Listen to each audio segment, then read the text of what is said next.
Hello my dear student, welcome back to my channel Education.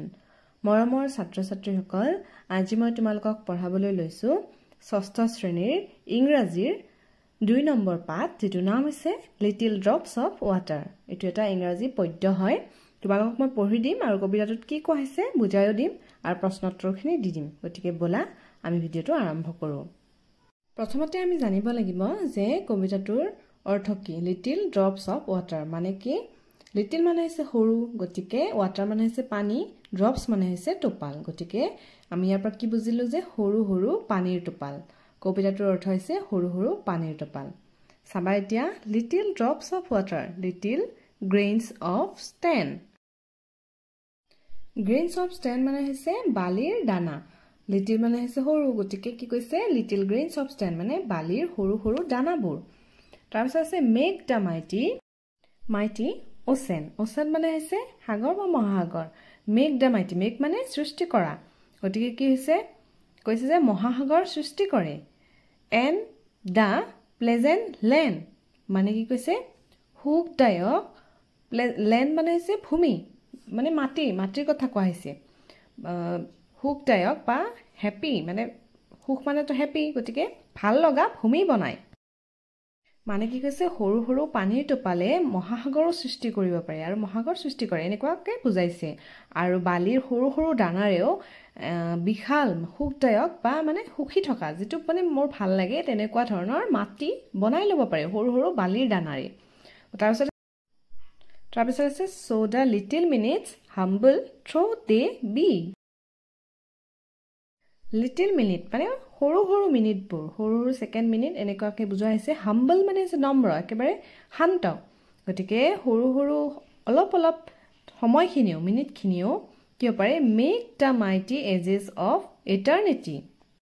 মানে কি বুজাইছে অলপ সময়ৰে, অলপ সেই মিনিটৰ সময়খিনিৰে আমি অনন্তকালৰ মানে চিৰকালৰ এটা যুগ সৃষ্টি কৰিব পাৰোঁ। যিকোনো এটা শক্তিশালী এটা সময় বা এটা যুগ, যিকোনো এটা বস্তু শক্তিশালী সৃষ্টি কৰি ল'ব পাৰোঁ অলপ সময়ৰ পৰাই আমি।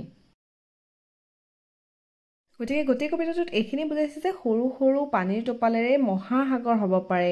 যেনেকৈ আমি উদাহৰণত দিওঁ অলপ অলপ এটকা এটকা পইচা জমা কৰি আমি বৃহৎ ধন উপাৰ্জন মানে সৃষ্টি কৰিব পাৰোঁ বা গঢ়ি ল'ব পাৰোঁ। ঠিক তেনেদৰে এইটোতো তাকেই বুজাইছে, সৰু সৰু পানীৰ টোপালে মহাসাগৰ, ডাঙৰ সাগৰ কৰিব পাৰে। সৰু সৰু বালিৰ দানাৰে ডাঙৰ ভূমি এডোখৰ হ'ব পাৰে আৰু সৰু সৰু অলপ অলপ সময়ৰে আমি ডাঙৰ সৃষ্টিশালী এটা যুগ বনাব পাৰোঁ। বুজি পালা এতিয়া কি কোৱা হৈছে? মই লাষ্টত শব্দ অৰ্থবোৰ দি দিম। কবিতাটোৰ কবিজন হৈছে জুলিয়া কাৰ্নি। এতিয়া প্ৰশ্ন উত্তৰসমূহ চাওঁ। প্ৰথমটো প্ৰশ্ন আছে 1 নম্বৰত, what do little drops of water make. মানে কি কোৱা হৈছে? প্ৰশ্নটোত কোৱা হৈছে ক্ষুদ্ৰ পানীৰ টোপালবোৰে কি সাজে। এনচাৰ হ'ব little drops of water makes the mighty ocean. মানে ক্ষুদ্ৰ পানীৰ টোপালবোৰে বিশাল সাগৰৰ সৃষ্টি কৰে। এইটো হ'ব এনচাৰ। নেক্সট 2 নম্বৰত দি আছে চাবা, what make the pleasant land. মানে কি কোৱা হৈছে ধুনীয়া ভূখণ্ড কিহে সৃষ্টি কৰে। এনচাৰটো হ'ব লিটল গ্ৰেইনছ অফ ষ্টেন মেক্স দ্য প্লেজেণ্ট লেণ্ড। মানে ধুনীয়া ভূখণ্ড ক্ষুদ্ৰ বালিৰ কণিকাবোৰে সৃষ্টি কৰে। এইটো হৈছে এনচাৰ।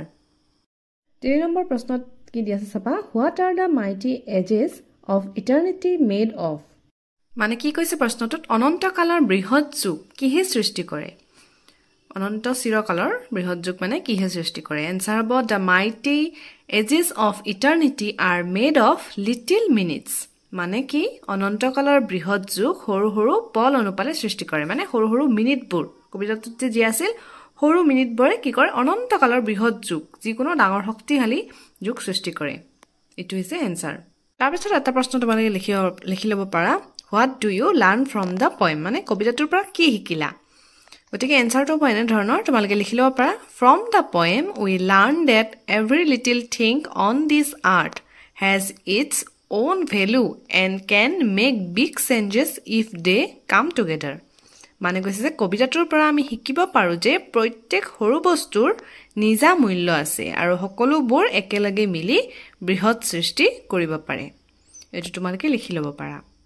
চাবা তোমালোকৰ সুবিধাৰ্থে মই কেইটামান শব্দ অৰ্থ ইয়াত দি দিছোঁ, তোমালোকে লিখি ল'বা। ড্ৰপছ মানে হৈছে টোপাল, মাইটি শক্তিশালী, অ'চেন মানে মহাসাগৰ, গ্ৰেইনছ শস্য, ষ্টেন বালি, প্লেজেণ্ট মানে আনন্দদায়ক, লেণ্ড মানে ভূমি, হাম্বল মানে নম্ৰ, ইটাৰনিটি মানে অনন্ত কাল। মৰমৰ ছাত্ৰ ছাত্ৰীসকল, এইখিনি আছিল ইংৰাজীৰ 2 নম্বৰ লেচনৰ লিটিল ড্ৰপছ অফ ৱাটাৰৰ কুৱেশ্যন এনচাৰ। আৰু তোমালোকক মই বুজাই দিলোঁ। আশা কৰিছোঁ ভিডিঅ'টো চাই তোমালোকে ভাল পাবা আৰু কবিতাটো নিশ্চয়কৈ বুজি পাইছা। গতিকে আজিৰ ভিডিঅ'টো মই ইয়াতে সমাপ্ত কৰিছোঁ। তোমালোকে প্ৰশ্ন উত্তৰ শব্দ অৰ্থবোৰ ভালদৰে পঢ়িবা। আজিলৈ ইমানেই।